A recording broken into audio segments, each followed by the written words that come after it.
Welcome to the show, everyone. I'm JJ Flazanes, your host. Thank you for downloading today's episode. Happy 2020. Happy New Year. I am so excited, I can't even stand it. I was literally editing today a show that I thought I was going to put in my Inner Circle membership. That's a place where I do Q&As and live coachings and other episodes that I get a little bit deeper on law of attraction and on mind to matter and epigenetics and soon to be even essential oils. But as I was editing today's show, I thought, no, I need to share this with everyone. This is a great way to start 2020. I forgot the impact that this show had on my interviewer because on this particular episode, I am the guest. This show was aired on Dr. Chérie Carter-Scott's podcast, and we did it on video. We also did the audio portion. And for those of you that have been following me for a while, Dr. Cherie's book, If Life is a Game, These Are the Rules, was a book that literally started me on this path. Over 20 years ago, I read her book, I saw her on Oprah, and that was when I believe I woke up in the world, and all of her lessons in that book really shifted my life and my trajectory and my path. So I have been a fan of hers since 1998. And she interviewed me on her show. And something, I'm not sure if I shared it on a previous show or not, but one of the biggest compliments, probably the best compliment I've had in 2019 was when we were done recording that show. And I've had some really great compliments from Dr. Eben Alexander and Harville Hendricks, both really meeting me in a place where, you know, my intellect, my understanding of their work and of the work in general is very similar and toe to toe, so to speak. I mean, I have definitely felt validated, if you will, by a lot of the guests that I've had on whose work I admire. Dr. Chérie said once we were done with this interview, she said, don't take this the wrong way, but I feel I can go on a vacation now. Like, I feel like I can actually take a rest because you're here. And that compliment will stay with me forever. And it led us to collaborating at the end of the interview where she and I are actually going to do some work, hopefully this year in 2020 together. That's like a lifelong dream. And I'm so honored to have been introduced to her work, to have connected with her, and to now have a relationship with her. So this is me on her show. And as we continue through the rest of today's episode, I just want to remind you, because it is January 2nd of 2020, and in a week from today, so you still have 7 days, we are going to be doing, actually a week and a day. It starts on the 10th of January. We are doing the last Releasing What Weighs You Down. So today's show I titled What Determines Your Value?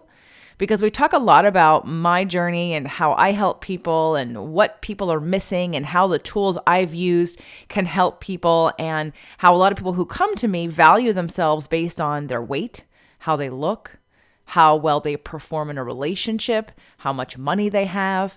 And when we really get down to it, those are not the determining factors of your self-worth. So we'll talk more about that as the show continues. But if you're feeling like you really need a kick in the pants in that way, and you really want to release some of those limiting beliefs, again, it's the last time we're doing Releasing What Weighs You Down. There is still time. There is still room. Go to releasingwhatweighsyoudown.com to get the link to register at 1440 Multiversity. If you can't find it or if you have a problem, email me. All of the info is underneath here in the show notes. And then the last announcement I'll make is that if you want to really change your energy starting now, yesterday, January 1st, in the Inner Circle membership, which is only $9.99 a month, we started our January 2020 Manifestation Challenge. And you're going to get some tools and some resources in that challenge. We're going to support you. There's going to be live coaching. There's going to be a more intimate group of people who are very serious about practicing on a daily basis the things that can help elevate your vibration and frequency and remind you of your self-worth. I think that's the biggest thing I want you to remember today is that you don't have to earn your self-worth. You are already worthy. And all of the coaching, all of the tools, all of the events is really about unlearning and releasing all of the bad habits and limiting beliefs that you have obtained over your lifetime that stop you from being who you really are. And of course, that's my number one reason to do any of this, is to support you and to remind you of who you really are. I hope you enjoyed today's show. Welcome to Dr. Cherie's podcast. I'm very excited for you to join me today for a very special guest. Her name is JJ Flitzines, and she's an empowerment strategist and the host of several podcasts, including People's Choice Award nominee Spirit, Purpose, and Energy. And if you want to know about purpose and energy, this woman will knock your socks off because she has more purpose and energy than just about anybody I've ever talked to. She's a director of Invisible Fitness. How cool is that? I mean, we all think of fitness as being something really visible, but she does invisible fitness. I love it. She's a best-selling author of Fit to Love, How to Get Physically, Emotionally, and Spiritually Fit to Attract the Love of Your Life. You ready for this? She's the one. She's the one who's going to be able to make you into a magnet and to be able to pull in not just anyone, but the one, the right one, the match for you. She also has 5 secrets to release weight and end body shame. I think we all need that. I mean, at some point or another, we all need that. And I've just recently been through surgery. I don't have a lot of shame about the surgery, but it's not like I'm exposing it to the world either. Like, hey, look at my scars. The other thing is that she was named the best personal trainer in LA by Elite Traveler magazine. She's been featured in many national magazines, including Shape, Fitness, Women's Health, and appeared on NBC, CBS, Fox, the CW, and KTLA. You can actually get a free copy of the Invisible Fitness Formula. If you're really nice to her today, she'll give you instructions on how to do that. So I just want to extend a really big, heartfelt welcome to JJ and to our viewers and listeners to watch somebody who's truly incredible and extraordinary. Welcome, JJ. Thank you.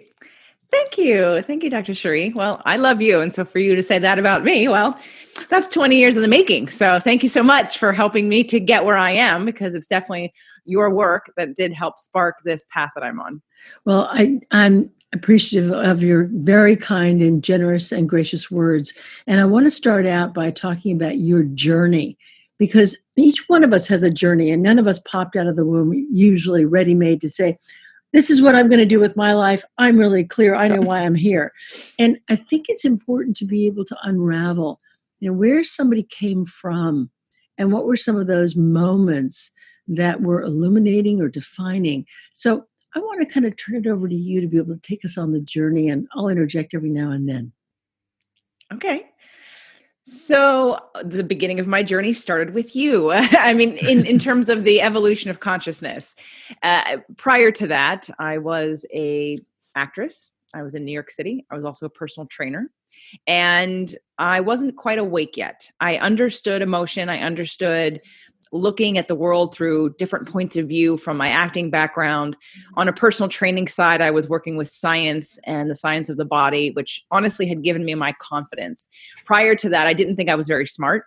I knew I was talented, but I didn't think I was smart. Like science and math were not something I was good at in school. I didn't get straight A's. I wasn't that super book smart, memorize it and tell you all the things. I wasn't doing calculus. In fact, I don't even know if I can still do calculus, but I wasn't into all of that. And so I just assumed, well, I'm just one of those really creative, outspoken, gregarious kind of people. And I'm not the smart, brainy type. And it wasn't until I wanted to use my brain. I was pretty aware when I was in school and acting and going to move into the city. And I didn't want to, not that there's anything wrong with waiting tables or being in the service industry. I've done all of that, like literally all of it, like manager from front to back, minus being a cook. I've done all of it. But it didn't involve my brain. And I did realize I wanted to problem solve. Like some part of me needed to problem solve, and acting didn't provide that for me. So I started to learn about personal training, and all of a sudden science became physical. It became mechanical, and I could see it. I could see it really clearly. And then I was good at it. And all of a sudden I thought, wow, I'm smart. I didn't realize I was smart. So I became this personal trainer who then now is like really enamored with science and wanting to teach everybody about basic science that we were not using in a gym situation. I just look around the room horrified at all the things I used to do and other people were doing that didn't make any sense to me. Can you give us an example of that basic science in the gym? Sure. I went through a certification at one point that someone created. It's funny when after you go through them and you realize I could have created that. Someone who had breast cancer, who partnered with a trainer and a physician, but really a surgeon, and they kind of made this training situation for people who had breast cancer. And I understood that their goals were great. They wanted to help personal trainers work with people who had recovered from breast cancer surgery. The problem was they didn't have some basic sciences in place, like physics. So when you're working with resistance training, and resistance literally it could be anything, resistance in the form of wind, air, water, your own body weight, but it all has to work within some kind of physics of if it's a weight, it's gravity based. Something like elastic and tubing is not gravity based. Something like water is not gravity based. But when we're dealing with free weights, it's gravity based. So we have to understand that gravity pulls down. So I just watched them do exercises that were not in alignment with gravity, and expecting that the muscles that they were focusing on were somehow magically going to get the benefits of the weight in their hands that was not in the plane of motion of the muscles they were trying to work on. Does that make sense? Amazing discovery. And you thought you weren't smart. My God, that's amazing. Well, I realized at that moment I was a lot smarter than they were in terms of the exercise piece, because again, personal trainers don't have to go through a 4-year degree to become personal trainers. Right. And that's kind of the scary part. I mean, I became director of education for New York Sports Club when I was 21 years old. Amazing. And I was teaching trainers. So I had quickly kind of catapulted, and I was on fire when I learned science. I walked into that gym and I was like, everybody, like, stop what you're doing. We have to learn science. And I took it to the vice president of the company, and I really advocated for, we need to have more education, because I didn't know what I was doing before, but I knew that I didn't know. And now that I have a little bit of science, a little bit, and I thought I knew everything. I didn't think I knew everything, but I did act like I knew everything at first, because I knew more than everybody else. But then the more that I kept doing it, the more I realized, and I guess, although I guess right a lot of the times, but I would guess, I'd realize, wow, there's a lot out there that I don't know. And of course, the more you learn, the more you realize you know nothing. But at first, when you learn something little and it makes sense to you, and it all of a sudden connects the dots, you get excited about, wow, I understand this. And I didn't know that I could understand this. So fast forward, I go through the personal training situation, and I quickly, again, elevate at 21 years old to director of education for New York Sports Club. I'm designing the programs, I'm hiring the trainers, I'm educating the trainers. But again, my left brain is working really hard at problem solving, and my right brain's going, okay, I need to do something else that also involves the acting and the theater part of me and the singing part of me. So I ended up writing an off-Broadway musical with a friend, and doing this like four stunt at Don't Tell Mamas on, I think it's 49th and 9th or 50th and 9th in Broadway, because I just needed to flex that muscle of creativity and of emotional expression, and I needed my emotions to have their own exercising. So that's sort of the left brain, right brain part of me, and so somewhere in there. It seems like there's a very strong muscle in you that's reflective. In other words, it takes time out to notice, pay attention to what's going on, what you notice about yourself that's in place, what's missing. Has that always been there? I can remember as far back to being a real victim. I'm very clear about the victim triangle these days. I've been teaching it for years, but I didn't recognize back then that I was a victim. But what I could do as a victim is very, very specifically tell you how you hurt my feelings and what not to do ever again, so you didn't do it again. So I was very articulate about identifying and explaining. I could communicate exactly what had happened, why you were wrong, how it hurt my feelings, and how to never do it again. I did have a moment when I watched the television and think, well, if they can do it, why can't I do it? If they can do that, why can't I do that? So I was aware that I didn't have necessarily limitations, or that there was a possibility of not having limitations. Now, did I have limiting beliefs? Of course, I'm human. But I think I would definitely question. And it wasn't until a little bit later that I would start to ask myself, why did you act that way? Why did you react that way? Why did you interpret it that way? So was that in your 20s or your teens Yes. or 20s? Yeah, I definitely can remember when I lived in New York City that I would notice my behavior, and I do a lot of astrology. And now when I used to use astrology as one of my psychological tools, besides all the tools that you learn in an acting class of learning how to see the world through someone else's eyes. What do they think about when they wake up in the morning? What's going on in the world? What music's playing? What's their life like? What pains do they have? All of that stuff. So I would take and mesh that with astrology, and now I'm really in observer mode a lot. And I didn't know that then, but I was in observer mode a lot, especially when something bothered me. And I would always think to myself, why don't you like that person? Did they say something? Did they look at you funny? I would just question what's going on. Okay, so you take the questions back to yourself as opposed to pointing at them, thinking that if they just change, everything would be okay. That was when I was in high school. When I got to after college and moved to the city and was acting, it was a little bit of both. I would reflect a lot on, I wanted to know, I was curious. I have a lot of Sagittarian in me. I'm a Pisces, but I've got Sag moon, Sag rising, Sag soul. So I was always very curious about the inner workings of my brain and why do I think this way, especially after learning science, right? Because I went from this idea that I wasn't smart to all of a sudden the world opened up. So if I could learn science, I could learn anything. So I just started asking questions about, why do I act this way? Why do I feel this way? What did they do? Did they do something? What are you interpreting? And I only took it as far as use astrology at that time. But then we're going to fast forward to 1998 when your book came out, and I'd say the 3 rules for being human that stick out to me. And I don't know them off the hand. They're right here, but I don't know them off my hand. But the ones that have been most pivotal, for me are that you'll be presented with lessons.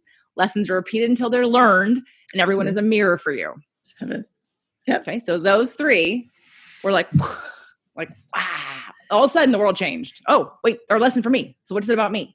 So I really took that inward and really used that to, again, continue the journey of consciousness and what I'm calling consciousness, to really reflect and be really good at being an observer. So they, in your terminology, they woke you up to a new level of consciousness. Absolutely. Absolutely. The next pivotal moment from there, when I moved to California in 2000 from New York, I was too much into training and doing the education, and my left brain was just activated all the time. And I thought, I need a fresh start, and I want to move to California, and I want to concentrate on my acting there too. And then I came here and I immediately got an agent, immediately got a couple national commercials and some print work. But of course I needed to work. So I went back into doing waiting tables because nobody knew me here in terms of the educational gym situation and being a personal trainer. And fast forward to having a dream. I had kind of like gotten to that moment in my life where I said, look at my acting resume. I had a great acting resume. I went to Carnegie Mellon. I went to NYU. I went to Syracuse University. Then I'm looking at my personal training resume, a National Academy of Medicine. I'm looking at these resumes going, how can I make this all work for me? And I had a dream. It was February of 2001. And the answer was clear. I was supposed to work for myself. I was supposed to open up a personal training company in LA and model it or connect with a company I had worked for in New York that was doing it, that didn't have a gym location, which were training people in their homes. So I called up the owner and I said, hey, I want to open one in LA. And that led me into being an entrepreneur.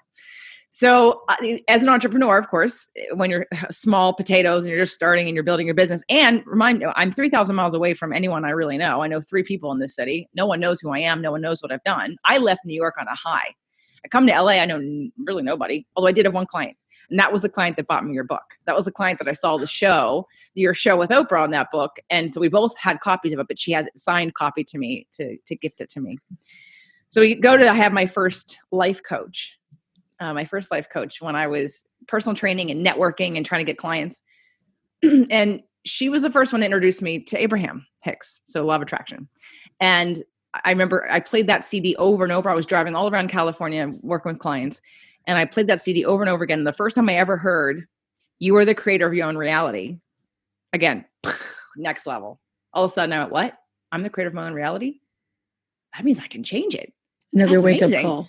Another wake-up call. And that took me to the next level of, while before I knew people were mirrors to me, but I still didn't understand like the next level of how I was attracting it, or how I could connect it to a wound, or how I could connect it to a limiting belief, or how I could connect it to my subconscious.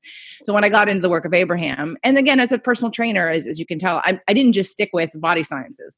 I moved into the sciences of the endocrine system, nutrition and biochemistry. I moved into the psychological stuff, into the emotional stuff, into the behavioral patterns, and into even brain chemistry, looking at neurotransmitters, also looking at, of course, astrology, law of attraction. So it's really, I kept taking the dive deeper and deeper and deeper when people would say to me, because I'm a great problem solver, they would come to me with a problem. And if I couldn't solve it with the sciences that I had, well, got to go find new science. I got to go find something else because I haven't figured out how to solve that problem yet. So let me go study some more. Let me go learn something new to come back with an answer to help you with your problem. So it sounds like one of the core parts of your personality is a hunger for knowledge and information to be able to learn almost every day of your life. I do love to learn. I think I was definitely seeking answers to sort of life's biggest questions for a long time. And I feel pretty solid about what my beliefs are. I was at a party on Saturday, and there was a palm reader there. And the guy whose birthday party it was, when I came out, he's like, "So what'd you think?" And I said, I think it was like 60 to 70% true. And he's like, "So, do you believe this and do you believe that?" And I said, well, you chose to be here. I mean, you designed it all anyway. And he said, "You sound pretty convinced of that." I said, "Oh, I know exactly what I believe on pretty much every subject. And if I don't, then I will let you know." So yes, can I explain my whole theory of why we're here and of life and of death and what happens? Absolutely. I am very convinced I have found the answers to my questions. So much so that now I'm passing on information like Enneagram, for instance. I am not interested in Enneagram currently. People keep trying to shove it down my throat. And I'm like, but every time they do, I'm like, you know what? Astrology does that for me. I'll listen to someone talk about Enneagram and say, well, I'm a 1. I'm like, but you're a Taurus. That makes perfect sense. Or the guy that says, well, I'm a 7, I think. And I'm like, well, you're a Gemini. So this makes sense to me. But it's a little bit deeper. I've been studying astrology for 20 years. So I'm full. I'm definitely full. And now I get to pick and choose kind of where I spend my time. And I take all these tools. I have so many tools. Take all these tools and I get to work with people. I get to teach people and I get to connect those dots. And I think that's my gift, is taking all of these tools and deciphering and putting the right ones together in the right order for the right person. They're not all the same. They're not cookie cutter. I use astrology. I use love languages. I use birth order. I'm using, all of it to really tailor a path. Okay, so let's just say that there's a person out there who's listening, watching our podcast today, and they say, this is really cool. Now, I have this situation, which is a match for what JJ could help me with. What's the profile of that person? Well, what my several podcasts have taught me is that the people that work best with me and that are attracted to me are the ones who do believe that everything is connected on some level, and they're not afraid of responsibility for that. They just want to have tools to fix it, to work it out, to heal it, to move through it. And they also want the structure. I haven't recorded it yet, but I keep threatening to record a podcast called The Roadmap to Healing. Because one of the things that I think happens in therapeutic situations, which is why I love your work, because coaching is so different than therapy.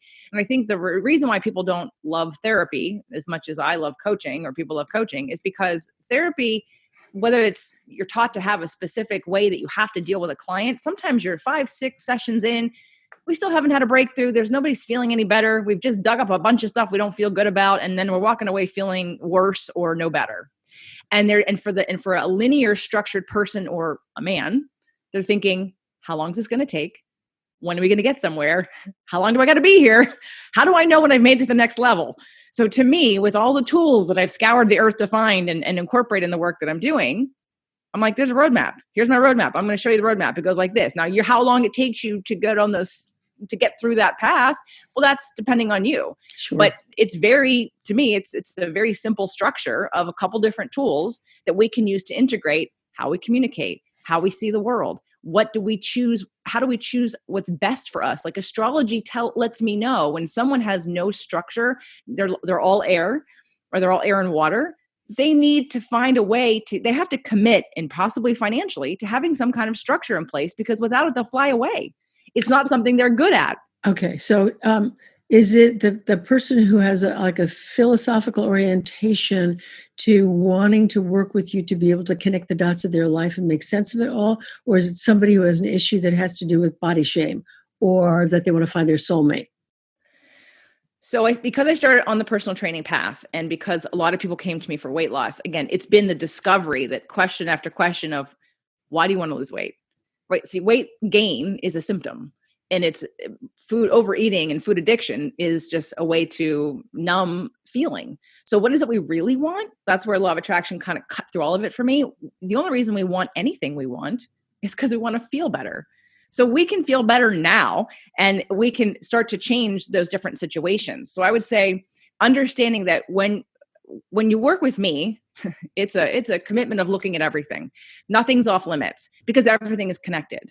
And I'm the person who wants to connect the mind, body, soul together because I don't want to, while I can help you lose weight, if you're doing it out of self-hatred, then it's not going to last. And I don't want to anchor that every time you get on a treadmill, you go, I hate myself, I hate myself, I hate myself. God, how awful. Well, but that's what happens to many people. Yeah, sure. And I'm happy, right? And it's why we struggle with how come I can't lose weight, because you're not looking at what's driving why you're overeating in the first place or why you're not taking better care of yourself. It's a disconnection. I wrote Fit to Love because the love of your life is you. And until you have that relationship with yourself, you're not going to attract a healthy, authentic relationship because you're going to be trying, right? Chapter 1, love is a game. I love it. Your relationship with yourself. Okay. Yeah. So I love what you're saying. It's so exciting and dynamic and passionate. I mean, I think all of you viewers can hear and feel the passion from JJ. It's really evident. If you want to contact JJ, I need to know how they can reach out to you, whether it's social media, your website, or whatever. Well, you can go to my website, jjflizanes.com. So it's FLIZANES.com. Or you can find me on social media. But again, JJ Flizanes is where you're going to have to type in anywhere. So just might as well go to the website because it has it all there. Links to every social media. If they take out their phone right now and just take a picture of this picture, then they can find you. Easy, right? Yes. Okay. Think of it phonetically. Flizanes. FLI Zanes. Fly Zanes. Zanes. I love it. Now, the second thing is that what can they expect? Is it one-to-one work, or is it a group work, or is it a online chat? How does it structure for the people that are listening to us? Well, if you go to jjflizanes.com, there are several free offers for things. So we could go from I do a free 30-day manifestation challenge. I do it 3 times a year, and that is a group program. If you want personal work, I start off with a one-on-one starter pack, which is 2 sessions, just because I like to have the accountability that you actually implement something from the first to the second versus a one and done. Because I don't know once you leave if you're actually serious about growth. I want to know that you what got in the way of fulfilling some of the things that you wanted to work on. And literally had seen 2 other therapists. I'm not a therapist, but had seen 2 therapists. I was the third person. And she saw me because she didn't like what they had to say. And she proceeded to tell me her whole story. And then she said, I just don't know what to do. And I said, but you do. You just told me. And she was like, I said, but it's just hard. I said, I understand it's hard, but you actually do know what to do. So between session 1 and session 2, she broke up with a boyfriend, quit her job, moved from Australia back to the United States, and had more transformation. I said, and she came to me for anxiety, because basically anxiety is really, we're just repressing something. There's something inside of you that needs to be expressed, and you're holding on to it, which is what's causing anxiety. So when you can identify that the anxiety is literally just a cap on the pot that's trying to boil over. So when we discovered what that thing she needed to do was, one second session, how's your anxiety? Oh, it's gone. Like, Don't you love it? But just like you asking good questions, I didn't tell her to do anything. She literally told me what she knew she needed to do. I said, yes, you do. You know what to do. You just need someone to mirror back to you. You know what to do. It's just a scary move. So and lots of people do say it's hard. It's hard. And I think part of what you do and I do is to say to them, you're right, it is hard. And that doesn't mean that you don't do it. It means that you do it even though it's hard. And also say, and maybe you acknowledge that it's hard and you're afraid and you're not ready yet. And just sit in that. You're not ready yet. But you acknowledge, I gave someone some really tough love. I do events.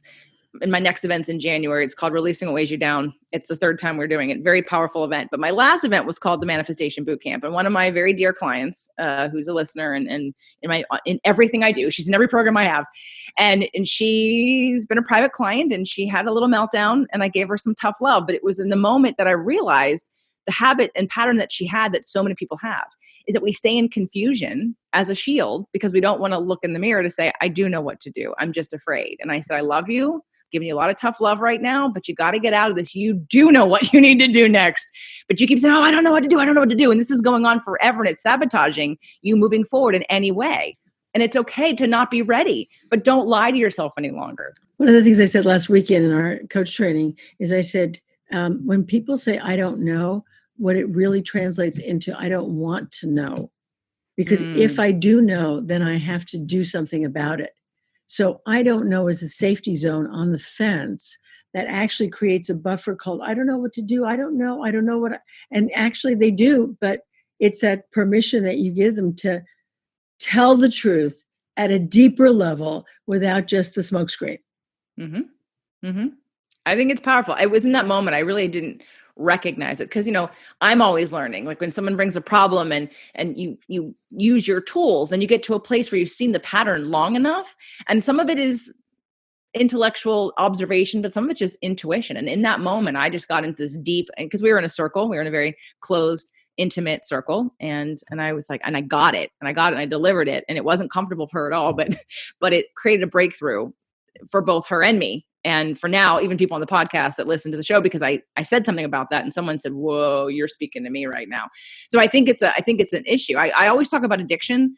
Like, what do we do to numb ourselves? And confusion has never been part of that conversation. And now I'm going to say, oh, you're keeping yourself in confusion or limiting beliefs and excuses, because what she thought she needed to do, she jumped. She went from the very simple, I need to have a conversation with someone. She jumped to this dire consequence that might happen. It's not going to happen.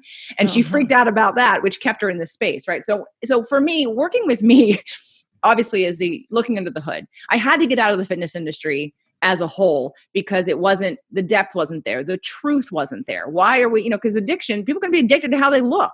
And you feel that when you walk into a gym. I care about how I feel. I care about how I look, but not in an unbalanced way to if I'm happy. I'm not going to sacrifice. I'm not going to value my worth on how much money is in my bank account, what number is on the scale, or how I look in my clothes. That is not my value.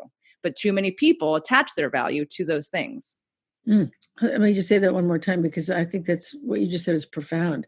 You said, I'm not going to attach my value to how much money is in my bank account, to the number that looks up at me from the scale, and to how I look when I look in the mirror. And so many people, in your opinion, and I do agree with you, actually estimate their value as a human being in terms of one of those three. Or the fourth one might be, who really loves me outside of me? Okay, so I want to talk a little bit about addiction, because it's one of those things that I'm with you. I think that we're all addicted to something, whether it's a substance, a process, a person. We're all addicted to something. And I think the word addicted has taken on a kind of negative connotation in terms of alcohol and drugs. But when you do look at the broader picture of addiction, in my definition, which we may share or not, it's that which you have relinquished your choice to, and you have deviated towards the short-term gratification, replacing the underlying uncomfortable, I don't want to feel these feelings. And so you deviate to a process, let's go shopping, or let's binge watch something on Netflix, or let's eat chocolate, or let's do something that's going to allow me to not feel I don't want to feel these feelings. And let's replace it with something that's a little pleasant, euphoric, happy, at least for a moment in time, to get me away from those negative feelings. And then the cycle repeats itself, because it returns with that vulnerability, that shame, that those feelings of regret or guilt. And then all of a sudden the cycle repeats. Do you agree or do you disagree? No, I totally agree. I usually I did a whole show on addiction, and we kind of outlined hard addiction versus soft addictions. Hard addictions being the drug and the alcohol and tobacco, even though my experience with tobacco addiction, so to speak, people think, oh, I'm addicted. Well, after 72 hours, it's out of your system. It's not the chemical anymore. And for a lot of alcoholics, it's not chemical either. Like, we went through different ways that people experience addiction. Nonetheless, because it's never about the thing. Like, I'm not a big fan of 12-step programs as an end point. As a starting point, as a bridge, maybe, but not as an end point, because you identify with the substance as the problem, and it's not. And most people that go through 12 steps, in my opinion, that stay there end up just becoming addicted to 12-step programs. Yeah. So they just replace the addiction energy hasn't actually been healed. We've just replaced the behavior. And so I always want to identify with people, what do you do to numb your feelings? When you're uncomfortable, what is it? And again, it could be addicted to your story. It could be addicted to being a victim. It could be addicted to how you look. It could be going to the gym. It could be food. For a lot of people, it's food. If it's not drugs or alcohol, it could be addicted to being right. People feel like that their badge of honor is, I have to be right. And if I'm not right, then I'm worthless. Like, I'm not worthy if I'm not the person who's right in the room. Yeah. It's great. It's really great because it takes the narrow definition of addiction and expands it to be able to include anything that you are unconsciously obsessed with and can't let go of. Mm-hmm.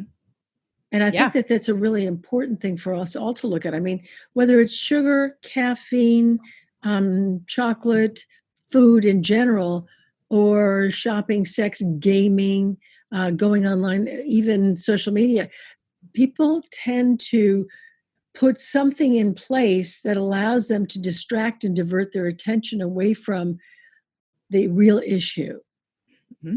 Mm-hmm. And I think that that's probably the biggest symptom of our times, that people have to, stop and take a look at, what am I doing right now? Am I present? Or am I just diverting and distracting myself to whatever default base is familiar and convenient to me? Mm-hmm. One of the tools I created to sort of address that, because I remember I moved from being a personal trainer and working with people one-on-one, whether it be with exercise or nutrition or sometimes mindset and lifestyle choices, into asking these deeper questions, which is why I started the show. I needed a platform to share all the things I was learning and researching and wanting to share with others in a new way, because I'd only attracted those people who wanted to lose weight and wanted to work out, but didn't really want to dig any deeper. And I thought, well, you got to dig deeper. And at this point, I need to branch out and look for new people, because I know that you're not going to be healed if you lose 20 pounds. It's a symptom. This is not, well, I can help you lose the 20 pounds, whether you maintain it that way or actually are ever happy is a whole nother conversation. It's not about, and trust me, I am as passionate about the science of the body and biomechanics. I mean, that's why I had to start the show, because I couldn't leave that out. Too many trainers don't even understand the anatomy of the body. Like I said earlier, they do exercises like doing dips.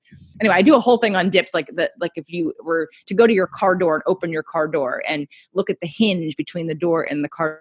Most people would understand that hinge is going to be challenged. Its stability, its structure will be challenged by what you're doing on the opposite side of the door. Well, when we work out and do bad exercises, and I'm just going to say bad to make it simple, our body is built and designed in a specific way. And sometimes you create injury with just trying to do an exercise. So I am literally as passionate about the biomechanics of the body, but I couldn't stay there because that's not enough. And most people don't care about that until they're injured. When they're injured, I get the calls. I get the injured. If I have 7 injuries, I don't know how to work out. Clearly. So let me help you, because I am all about maintaining cartilage, maintaining bone, building muscle in a way that doesn't put you at risk for injury. And I have a really great track record of my 70-year-old clients who have all their cartilage, or at least a lot of it, in their knees and in their hips, versus the other people who have worn them down doing basically really dangerous exercises that are unnecessary. So I had to start the show. I had to be able to give this information out. And what is sort of come, full circle is that I attract those people who understand that there's a connection to all of it. And I'm not for everybody, obviously. Those that just think, oh, it's just about my diet. It's just about what I eat. It's not about how I think or how I feel or the wounds I have from childhood or how I interpret information. That kind of person, which I can't imagine you would attract because symptoms. Right. Right. Symptoms, So not the cause. Okay, so tell us what's next for you. I mean, because we're just on the verge of a whole new chapter, new decade, new year. What's next that you're passionate about?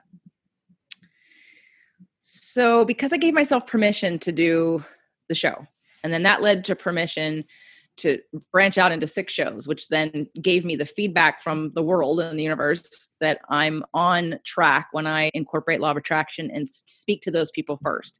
And I deliver what I do to the people who understand that things are connected at that level.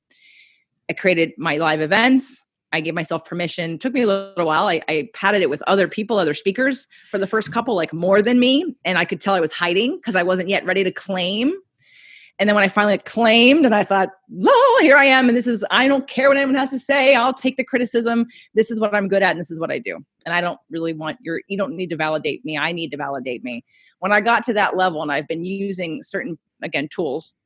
There's a tool that I've been using for years that I keep threatening to rewrite. It's a book that I'm sure you're aware of. It's Nonviolent Communication by Marshall Rosenberg. Mm-hmm. Took me a long time to read the book or be involved because I didn't like the title. And I feel like it's one of those, it's like something that needs a makeover. And the way that I teach it is different than the way they teach it. I even thought about becoming one of their trainers. But when I brought them into a space to teach my clients, friends, and family and people that I gathered, I saw people interpret it differently than I did. I realized in that moment, my brain works very differently. That when I see something, I put it in a different order and then I go, oh, yes. And I looked around and nobody else was doing that. And I thought, we're missing the boat here. This is life-changing work. So after presenting it to companies and corporations and doing it in sales training and doing customer service training and in self-development, I've decided that 2020 is the year that I will create my version of that body of work, giving full credit to Dr. Marshall Rosenberg and adding my elements to it, and also getting my TED Talk about that. Because for years I'm like, yeah, I could do a TED Talk. What would I do the TED Talk about? Because I'm still in self-discovery. I'm still becoming the butterfly out of the caterpillar going, what is it that I'm selling? What are those pieces that are, we talked about this on my show with you when you talked about a business plan, right? Like, who can do a business plan? I keep changing. I keep growing. So I've decided that 2020 is the year to step into this I'm not a therapist, and the wound for me in my last relationship and just in life is people saying, well, you're not qualified. You're not qualified to say that. You're not qualified to tell me that or to give me that advice. And while, for them, maybe I'm not, but for a lot of people I am. And it's not about me. It's about the transformation that happens. It's about stopping wars. It's about stopping rape. It's about stopping anxiety and suicide and depression. It's about getting out there and empowering people to understand they are the creator of their own reality, and they can get their needs met and be empowered by understanding on a deeper level how they think and how they feel and getting their needs met and not making other people responsible. The work just lights me up every time. Everyone always has transformation. I save marriages and relationships go. So yeah, that's what 2020 is for me. It's taking this and really just finally doing it. It's so exciting.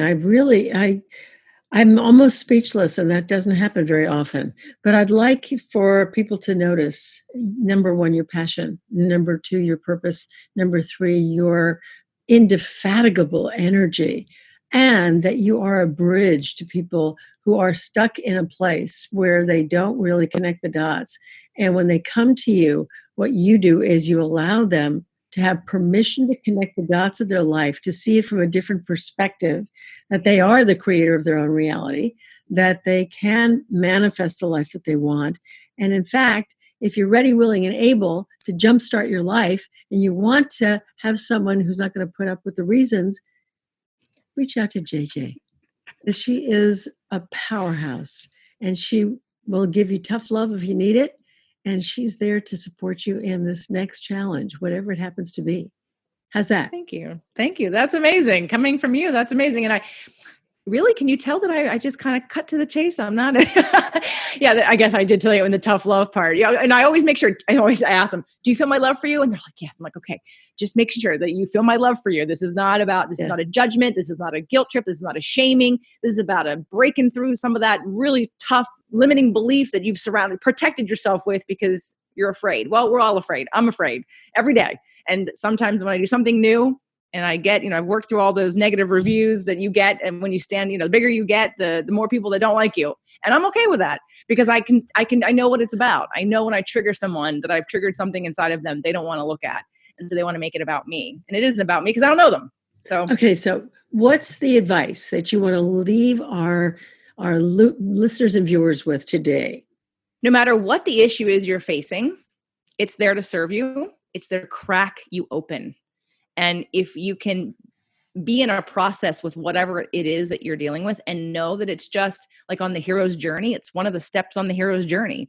And there is a path. Any movie that you've seen, there has to be a conflict before we can have a resolution. And then we have, the ending with the knight in shining armor or whatever it is for you. You're on that path. So if you can take a step back and have perspective of the bigger journey you're on, then it won't seem like such a big deal. And you can get tools and you can get help and you can do this. It's there for a reason. It's not random. You didn't do anything wrong. You're in the perfect time and the perfect place. If you're hearing this message or whenever you're going to hear it, you're right where you need to be. Okay. Now, the next question is, what do you do with it? One more thing. Reminder for those of you who are watching, please take out your phone, your handy dandy little phone, your smartphone, and take a picture of this right here so that you can find JJ Flizanes again. Flizanes is her name.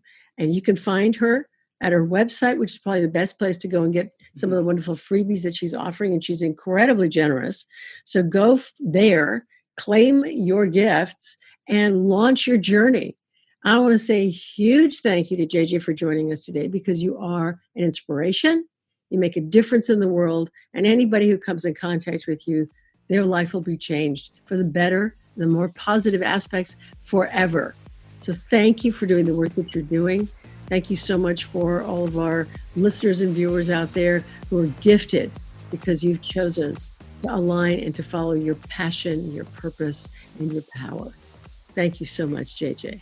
Thank you.